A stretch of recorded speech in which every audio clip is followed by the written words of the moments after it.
하나님은 죽지 않으시죠? 왜죠? 하나님이니까? 하나님이니까. 그러면 안 돼요. 닭이 먼저입니까? 알이 먼저입니까? 알이요. 닭이 알을 낳았으니까. 뭐 닭이 먼저입니다. 뭐 이렇게 되는 거랑 똑같은 얘기예요. 하나님이 하나님은 생명이신 이유는 하나님이 참 영이시기 때문이에요. 참 영. 하나님만 참된 영. 그러니까 참된 영은 영생하는 거예요. 그럼 참된 영이 아니면 영생할 수 없는 거예요. 그런데 우리는 잘못 알고 있는 게 뭐냐? 마귀나 사탄이나 영은 뭐 한다고 생각해요? 죽지 않는다고 생각해요. 이게 잘못된 생각이라고요. 죽어요. 기독교에서 예수 그리스도가 오셔서 확실히 전해준 게 뭐냐? 두 번째 심판이에요. 이 심판은 육체적 심판만 있는 게 아니라 무슨 심판이 있는 거예요? 영의 심판이에요. 영의 심판이란 건 뭐냐면 영이 부활하는 몸으로 태어나잖아요. 그럼 그 부활의 몸을 뭐 하는 거예요? 심판한다는 거예요. 이건 결국 뭐냐? 영을 심판한다는 거예요. 영을 심판한다는 건 영도 뭐 한다? 죽는다는 거예요. 그러면 우리가 아주 깨달은 게 있어야죠. 하나님만, 참 영만 영생하는 거예요. 나머지 모든 영들은 영이라고 할지라도 뭐 한다? 심판받고 불못에 던져지는 죽음, 영생이 없다는 거예요. 그렇다면 여러분, 하나님이 영생이니까 우리가 영생을 얻으려면 무엇을 해야 돼요? 하나님과 함께 있어야죠. 이 끝. 이게 아주 쉬운 거예요. 하나님의 영만 영생하는 거예요. 우리의 영은 영생할 수 없어요. 그러니까 우리의 영이 영생하려면 우리의 영은 누구와 하나가 돼야 돼요? 하나님의 영과 하나가 돼야 돼요. 이 엄청난 비밀을 예수님이 우리에게 줬다는 거예요. 그럼 이제 질문을 하죠.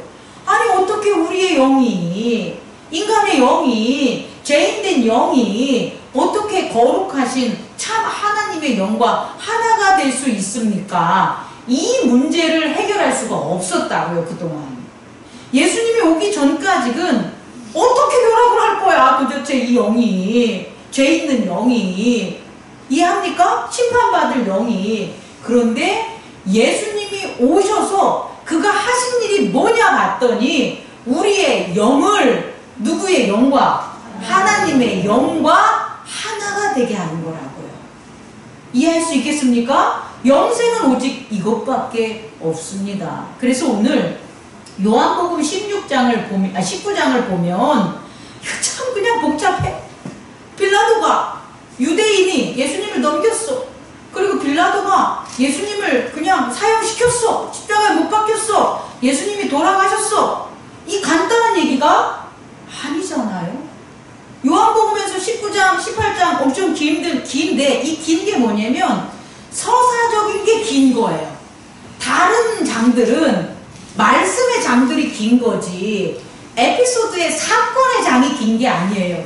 그런데 요한복음 18장, 19장은 사건의 장이 서사가 긴 거란 말이에요. 이것은 뭐냐면 예수님이 붙잡히셔서 그들에게 재판을 받으시고 그리고 돌아가시는 이 과정이 그냥 일반인들이나 평범한 게 아니었다는 거예요. 안나스에게 보내주죠. 가나바에게 보내주죠. 다시 빌라도에게 가죠. 다시 빌라도가 나는 이 사람이 죄가 없다고 해서 백성에게 보내주죠. 백성들에게 묻죠. 놓아주라. 니네들이 놓아줬으면 좋겠다 이거잖아요. 근데 백성들이 아니죠. 죽여라 죽여라. 십자가에 못 박혀라 못 박혀라. 이 사건이 되게 간단한 문제가 아니라는 거예요. 왜 이런 일들이 벌어졌을까? 오늘 저희는 이 문제를 해결하기를 원합니다. 요한복음 19장, 16장, 14절에서 16장을 보면 유대인의 왕이 죽은 거예요. 근데 그 유대인의 왕이 첫째, 그냥 죽은 게 아니라 어떤 왕이냐? 죄가 없는데 죽은 거예요. 왜냐면 그가 죄가 없다는 걸 누가 얘기했으니까? 빌라도가 얘기했으니까. 그러니까 이것부터 이상한 거죠. 평범하지 않죠. 죄가 없는데 죽었어. 두 번째, 첫 번째. 두 번째는 왕이야. 왕. 유대인의 왕이에요. 유대인들은 자칭이라고 쓰라 그러는데 아니에요. 그동안에 있었던 것들을 보면 빌라도는 그 십자가의 명패에 뭐라고 하냐면 너희의 왕, 유대인의 왕이라고 해요. 유대인들은 자칭 왕이라고 하기를 원하지만 그럼 결국 뭐냐? 유대인의 왕을 백성이 뭐 하는 거예요? 죽이는 일이 벌어지는 거예요. 그러니까 지금의 이 19장의 이 말씀, 예수님이 십자가에 못 박혀 돌아가시는 이 과정, 이 서사적인 것들은 일반적이지 않는다는 거예요. 특별하다는 거예요. 그럼 왜 이런 일들이 벌어졌냐는 거예요. 그냥 예수님이 야, 내가 니들의 죄를 위해서 죽을게. 빌라도 더 이상 묻지 마. 나는 그냥 희생되기로 했어. 언약이야. 그러니까 나는 그냥 이들을 위해서 저 무지한 것들 그러면서 이제 얘기하는 거죠. 예수를 죽여라 죽여라 할 때 너희 새끼들 니들은 눈빛 딱 보면서 너 내가 병 고쳐줬는데 너 내가 말씀 줬는데 너 내가 지난번에 뭐 해줬는데 하나도 그런 거 안 보시고 그 백성을 탓하거나 비난하는 어떠한 그런 말에 있어서도 대답하지 않으시고 응하시지 않으시고 예수님이 십자가를 징벌하는 거예요. 우린 이 답을 찾아야 되는 거예요. 자, 첫째, 오늘의 십자가는 백성과 예수님의 관계가 아니었다는 거예요. 두 번째, 빌라도와 예수님의 관계가 아니었다는 거예요. 오늘 예수님이 이 과정을 겪는 건 오직 누구와의 관계? 하나님. 하나님 아버지와의 관계 때문에 이 자리에 쓴 거예요. 여러분, 우리가 어떠한 사건에 섰을 때 우리들은 여러 가지 모습으로 판단하게 되는 거예요. 내가 아버지의 모습으로 내 아들의 문제에 있었을 때는 내가 아들을 이해해주고 감싸줄 수가 있어요. 그런데 내가 사업하는 사장이야. 그 입장에서 아들을 바라봐. 그러면 아들을 감싸주거나 사랑하기보다는 책망하고 문제에 대한 손실에 대한 것을 답하게 만든다는 거예요. 예수님이 만약에 유대인의 왕으로 그 자리에 섰다면 예수님의 대답은 틀렸을 거예요. 예수님의 액션도 달랐을 거예요. 그런데 예수님은 어떤 모습으로 섰냐? 처음부터 끝까지 하나님의 아들. 하나님이 보내신 하나님의 어린 양의 아들로 하나님을 바라보고 있는 거예요. 그러니까 예수님에게 있어서는 누구밖에 지금 안 보이는 거예요? 하나님밖에 안 보여요. 하나님과 기도하는 거고 하나님과 대화하는 거고 하나님과 언약을 지키는 그 과정이기 때문에 우리가 이것을 읽어볼 때에 저거 뭐야? 저 좀 더 살지. 예수님 좀 더 능력 좀 부리시지. 예수님 진짜 저 멍청한 것들이 저런 헛된 말 할 때 그거에 대해서 진짜 진리나 참된 얘기 좀 해주시지. 왜 저래? 이런 말들을 할 수 있는 충분한 장이라는 것, 사건이고 상황이라는 것을 우리는 유추해 볼 수 있다는 거예요. 다시 말해 첫 번째, 오늘 예수님은 하나님과 이 자리를 통해서 마무리를 지시는 거예요. 여태까지 하나님이 보내셔서 하나님이 이끈 대로 오신 그것에 대한 마무리를 오늘 하는 게 19장임을 깨닫는 저와 여러분 되기를 원합니다. 그렇다면 예수님은 오늘 이 빌라도에게 고난을 받고 그 다음에 십자가에 못 박혀 돌아가심으로 하나님과 뭘 해결할까요? 이걸 통해서 예수님이 하나님과 무엇을 이뤘을까요를 우리는 깨달아야 돼요. 뭘 것 같습니까? 금요 예배팀 뭘 것 같습니까? 화해입니다. 따라해보세요. 뭐라고요? 화해. 다시 말해 예수님이 죄가 없어. 그래서 하나님과 화해할 게 없어가 아니라고요. 예수님은 죄인된 육체의 몸으로 오신 거예요. 그래서 화해를 한다. 예수님이 뭔가 도둑질을 했어. 살인을 했어. 하나님의 말씀을 어겼어. 그래서 하나님과 화해하는 게 아니라고요. 예수님이 하나님과 화해하는 것은 예수님이 이 땅에 뭐로 오셨기 때문에 죄를 질 수 있는 육체의 몸으로 오셨기 때문에 이 육체가 비로소 하나님과 뭐하는 시간이다? 화해하는 시간을 갖는 거예요. 첫 번째 아담이 뭐 했습니까? 하나님에게 범죄했다는 것은 하나님과 싸웠다는 거예요. 그렇게 하나님과 싸워가지고 하나님과 뭐 한 거예요? 나누어지고 벌받는 그 육체의 몸으로 우리를 다 만들어버렸단 말이에요. 아담의 후손들을. 그것을 오늘 예수님이 요한복음 19장에서 그 육체를 하나님과 분쟁하고 대립하고 불순종하고 심판받는 그 육체가 아니라 하나님이 주신 그 육체를 하나님과 뭐해서 화해함으로 하나님이 육체를 받으신다는 거예요. 이 말씀은 뭐냐면 이제 하나님이 하나님의 육체가 있는 그 부활의 사람들을 하나님이 뭐 하시겠다는 거예요? 받으심을 증명한 거라고요. 이전까지는 안 그랬다고. 이전까지는 육체를 가지고 하나님과 만날 수가 없었다는 거예요. 아담의 범죄함 때문에, 육체가 오염됐기 때문에, 육체가 에고에게 지배당했기 때문에 신성한 육체는 없어요. 그런데 오늘 이 예수 그리스도가 이 육체를 하나님과 화해하는 데 쓰이는 육체로 선포하는 그게 이루어진 거라는 거예요. 이걸 꼭 깨닫는 저와 여러분 되기를 원합니다. 다시 말해 첫 번째 알아둬야 될 건 뭐냐면 여러분 화해인데 화해는 뭐가 되냐면 모든 해자 풀에 모든 문제가 풀리는 거예요. 그럼 아버지와 아들과의 문제가 뭐였냐는 거예요. 아들이 죄 짓는 거? 이게 문제가 아니에요, 여러분. 아들이 죄를 져서 아버지를 못 만나는 게 문제라고요. 하나님의 아들이 우린데 우리를 아버지는 만나고 싶고 품고 싶고 안고 싶고 도와주고 싶고 함께하고 싶죠. 당연히 자식이. 그런데 문제가 뭐냐 봤더니 그 아들의 육체가 뭐기 때문에 범죄했기 때문에 못 만나는 게 문제죠. 화해는 우리의 의지가 하는 거란 말이에요. 우리의 의지가 뭘 통해서? 몸을 통해서 하는 거예요.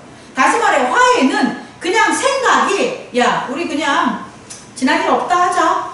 그냥 없다고 하고 우리 그냥 지내자. 너 그냥 너 이거 일해. 나 이렇게 할게. 이렇게 하는 게 화해가 아니라고요. 우린 그렇게 하죠. 왜? 생활하기 힘들으니까. 아 여보 당신 내가 뭐 술 먹는 거 너 마음에 안 들어? 그래 나 술 안 먹을게. 여보 당신이 나는 밥 차려주는 거 그거 맛없은 거 나 기분 나빠서 그거 문제인데 그거 없애줄게. 우리 퉁쳐. 그리고 살아. 부모가 생각으로. 그러면 그 부분은 문제가 안 일어날 것 같아요? 일어나죠. 그거 그냥 생각이 행동이 바뀌는 것 뿐이죠. 남편이 아내를 위해서 자기의 의지를 포기하고 아내가 남편을 위해서 자기의 의지를 포기하는 의지가 하나가 포기가 돼서 하나의 의지가 되는 게 없으면 결국 어떤 일이 벌어지냐? 문제는 계속 일어나는 거예요. 그런 건 화해, 그렇게 안 되는 건 거짓된 화해예요. 근데 정말 진정한 화해는 뭐냐 봤더니 의지가 하나가 돼요. 아들인 예수 그리스도의 의지를 포기하는 거예요. 예수 그리스도께서 내 의지대로 하는 게 아니라 아버지가 나를 보내주신 그 의지, 아버지가 나를 이 땅에 왜 보내주셨을까? 아버지가 내 육체, 죄 없는 육체를 봐주셔서 아버지의 영이 육체 안에서 작용할 수 있는 그 놀라운 화해, 그 문제가 풀어지는구나 라는 것을 예수 그리스도의 의지가 받아들이고 자기가 살려는 의지를 내려놓는 거예요. 에고의 의지를 내려놓은 거예요. 그랬을 때 예수님과 하나님이 화해가 된 거예요. 그래서 어떤 일이 벌어졌냐? 휘장이 둘로 갈라져서 나눠진 거예요. 지성소와 성소에 나눠진 휘장이 더 이상 영이신 하나님과 제사를 드리는 자가 아무리 깨끗하다고 하고 깨끗한 피를 가지고 와도 그 휘장 때문에 서로 그 육체와 영은 만날 수가 없었는데 휘장이 갈라져서 하나님이 아들과 화해하셔서 우리와 화해하셔가지고 이제 나눠지는 게 있어졌다 없어졌다? 없어진 거예요. 영이 육체를 받아들이는 거예요. 어떤 육체? 죄 없는 육체. 어떤 육체? 예수 그리스도의 이름으로 그가 나눠진 언약으로 말미암아 육체를 가진 자, 그 자는 그 육체를 하나님이 받으신 거예요. 그래서 부활한다. 그래서 그게 생명의 부활이라고요. 그냥 달래 부활이 아니라 저 사망에 내려가가지고 다시 올라온다고 그 육체가 생명의 부활이 되는 게 아니에요. 중요한 건 하나님의 영이 우리의 육체를 받아들이는 거예요. 그 육체가 죄없다함을 인정함으로 그게 부활이에요. 생명의 부활임을 깨닫는 저와 여러분 되기를 원합니다. 아멘. 그렇다면 우리가 여기서 알아둬야 될 건 뭐냐? 화해는 반드시 의지가 하나가 돼야 된다. 의지가 하나가 되지 않는 화해는 진정한 화해가 아니다. 그럼 의지가 하나 된 화해는 어떻게 일어났냐 봤더니 오늘 본 것처럼 예수님의 자기 희생. 자기 희생은요, 육체가 희생하는 게 아니에요. 자기 희생은요, 뭐가 희생하는 거냐? 의지가 희생하는 거예요.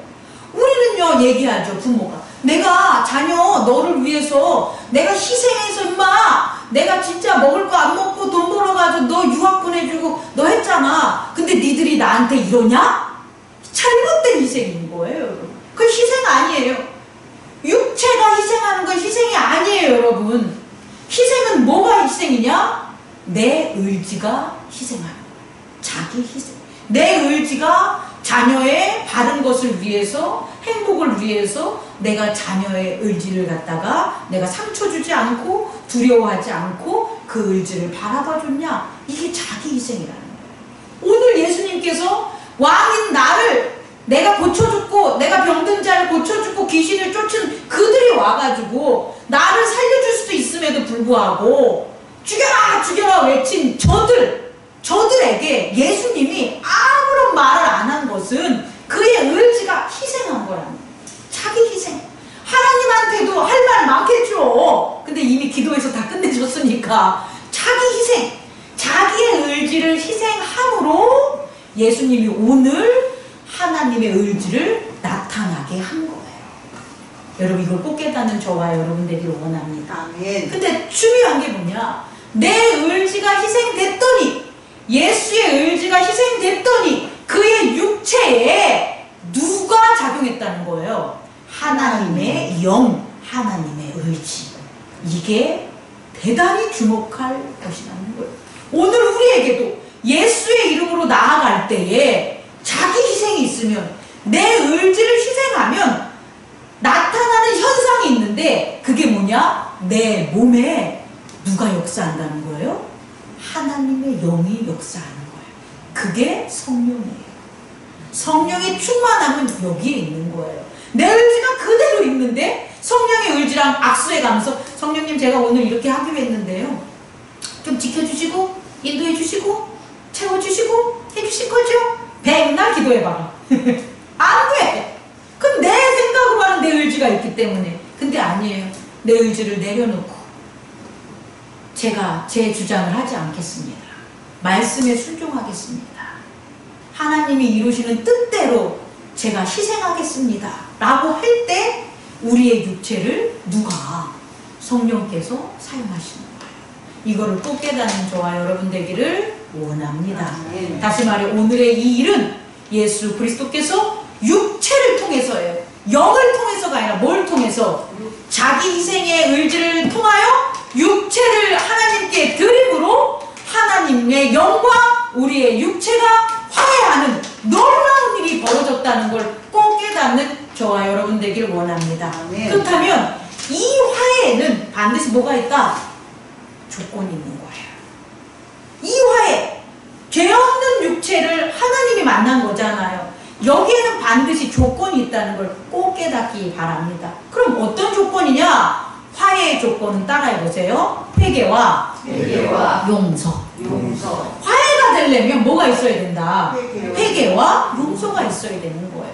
회개와 용서가 없이는 화해할 수 없어요. 꼭 깨달으기 바랍니다. 그럼요, 회개는 뭐냐라는 거예요, 여러분. 우리는 뉘우칠 회, 고칠 개자를 써서 회개라고 하는데, 영어로는 리펜트라고 하는데, 회개가 뭐냐 그럼? 아, 죄를 반성하는 거죠. 죄를 뉘우치는 거죠. 이렇게 얘기를 해요. 근데 여러분 회개 한번 해보셨습니까? 죄를 뉘우쳐 봤습니까? 그죠? 근데 또 죄를 집니까? 안 집니까? 그죠? 회개가 아니에요. 그건 명확히 반성입니다. 뭐라고요? 반성. 회개는 죄를 뭐 하는 거다? 짓지 않는 게 회개예요. 그럼 어떻게 하면 이런 회개가 일어나냐? 성경에서는 두 가지 예를 들죠. 하나는 물세례, 하나는 성령 세례라고 해요. 물세례는 지극히 종교적 관례로 물속에 잠기면서 죽음을 체험하는 거예요. 공통점이 있어요. 죽음을 체험하는 거예요. 그래서 내가 이 죄를 지면 내가 죽지, 이거예요, 여러분. 그러니까 나 이제 다시는 이런 짓 안 해야지. 이게 물세례의 회개라는 거예요. 그런데 그런 세례를 안 하지. 그냥 세례를 입교식으로만 바라보지. 내가 다시 이 세상에서 지은 그 죄를 지을 때 내가 죽는 거야 라는 그런 세례식을 거행하진 않죠. 자, 그렇다면 두 번째, 성령 세례는 뭡니까? 성령 세례는요, 예수 그리스도의 죽음을, 그 죽음을 내가 믿음으로, 나의 죽음, 예수 그리스도가 죽음이 나의 죽음이고 예수 그리스도가 살아나심이 나의 살아나심이라는 것을 믿음의 생활을 통해서 받는 게 성령 세례예요. 그러니까 두 가지 공통점은 뭐냐? 죄를 지면 어떻게 된다는 거, 내가 죽는다는 것을 내가 육체로든 의지로든 확인하는 게 바로 세례라는 거예요. 이렇게 됐을 때 회개를 하게 되는 거예요. 근데 우리는 그런 회개를 안 한다는 거예요. 그렇다면 여러분, 회개는요, 어떤 게 참 회개가 되는 거냐면, 따라해보세요. 죄를 발견하는 것이 아니라 죄를 발견하는 것이 아니라 은혜를 발견하는 거다. 은혜를 발견하는 것이다. 은혜를 발견해야 회개를 하는 거예요. 예를 들어 드릴게요. 집 나간 탕자 보십시오. 집 나간 탕자가 돈 잃고 돼지 먹는 거 먹을 때, 쥐어놓은 열매 먹을 때 반성했을까요? 안 했을까요? 했겠죠. 내가 돈을 좀 안 썼으면, 내가 친구한테 돈을 좀 덜 줬으면, 내가 저 여자랑 사귀지만 않았으면, 내가 탐진하진 않았을 텐데. 이건 회개잖아요. 반성이잖아요. 우리가 일반적으로 쓰는 거잖아요. 근데 정말 탕자가 회개한 건 언제예요? 아버지의 은혜예요. 내 아버지가 내가 이렇게 못났고 내가 이렇게 한 것도 없는데 내가 지분을 요구했을 때 아무런 나를 책망하지 않으시고 아버지의 재산, 내 재산도 아닌 아버지의 재산을 내게 줬구나. 아버지의 은혜가 이렇게 크구나. 그래서 그 회개를 뭐냐 그러냐면 이렇게 얘기하잖아요. 내가 하나님과 아버지에게 뭐다? 죄인이다 라고 하는 거예요. 은혜를 몰라서 죄인인 거예요. 실수하는 죄를 진 거를 우린 죄인이라고 생각하는데 그건 형사법, 실정법, 이 세상에서 하는 법이고, 믿음의 자녀들인 우리가 저지르는 죄는 무슨 죄냐면 하나님 아버지를 아버지라고 여기지 못하고 그에게 불순종한 그게 죄라고요. 다시 말해 하나님의 은혜를 모르는 게 죄라는 거예요. 그 은혜를 모르는 죄를 깨달으니까 탕자가 뭐 하는 거예요? 회개한 거예요. 그래서 몸을 돌이켜서 내가 다시 집에 가서 난 다시는 아들로 사는 게 아니라 누구로 살겠다? 종으로 살겠다.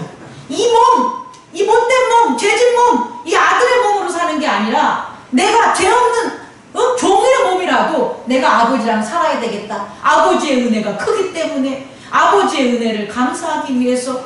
그래서 한자에 니우치를 했자는요, 마음 심자에다 매양 매자예요.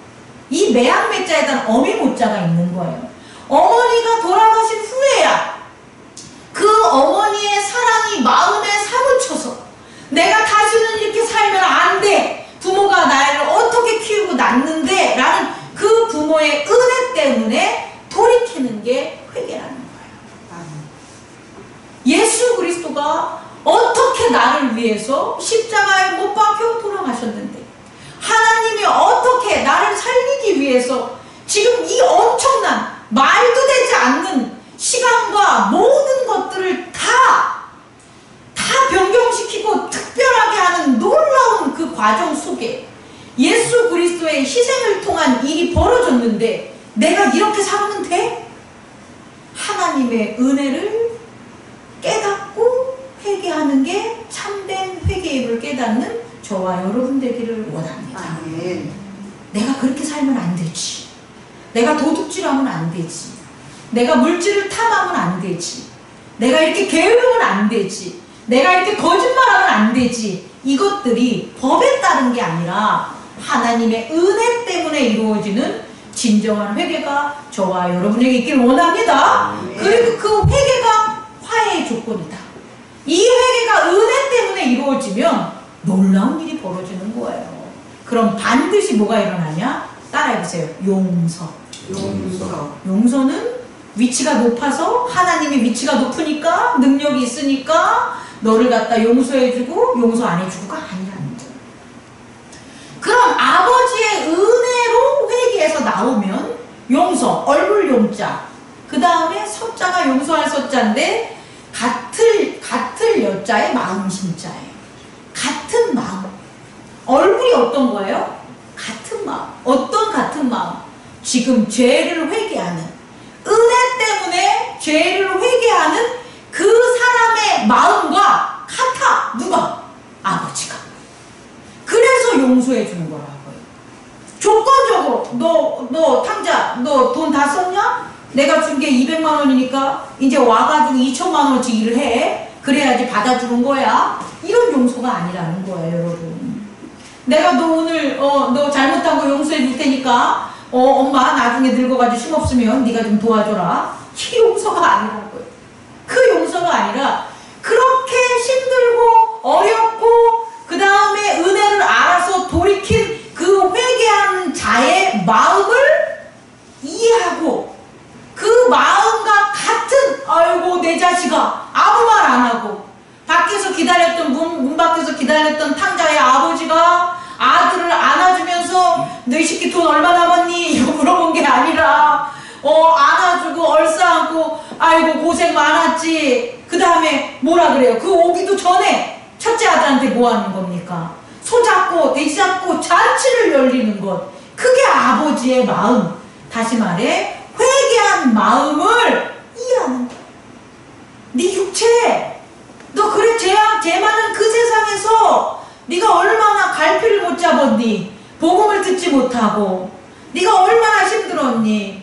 너 내가 다 이해해준다, 용서해준다. 그 마음이 참된 용서라는 걸 깨닫는 저와 여러분 되기를 원합니다. 아멘. 오늘 요한복음 19장에서 예수 그리스도께서 아버지 앞에 내 영을 맡깁니다 라고 했을 때 아버지 하나님은 뭐라고 예수님한테 얘기를 했을까요? 저는 이렇게 했을 거예요. 내가 네 마음 안다. 얼마나 마음이 아팠고 얼마나 힘들고 얼마나 끔찍했고 얼마나 두려웠겠니. 근데 내가 네 마음 안다. 너와 내가 화해됐으니 이제 저들, 네 안에 있는 저들도 나와 화해한다라는 그 하나님의 마음이 예수의 육체를 함께 했고 그 육체가 결국은 사망으로 가지 않고 부활한 것을 깨닫는 저와 여러분 되기를 원합니다. 여러분, 우리는 예수 그리스도로 말미암아 하나님과 뭐한 사람이다? 화해한 육체입니다. 화해한 육체. 그 육체에는 우리의 의지가 아닌 예수 그리스도의 의지가 있음을 꼭 깨닫기 바라며 앞으로 어떠한 어려움과 힘듦과 노여움과 두려움이 있을 때마다 하나님의 은혜 가운데 다시금 나아가는 저와 여러분 되시고요. 그 은혜 가운데 회개할 때에 하나님의 용서가 우리에게는 그냥 용서가 아니라 하늘의 것들을, 신령한 것들을 우리에게 선물로 주시면서 채워주시는 그 용서가 됨을 깨닫는 저와 여러분 되기를 원합니다. 아멘. 기도하겠습니다.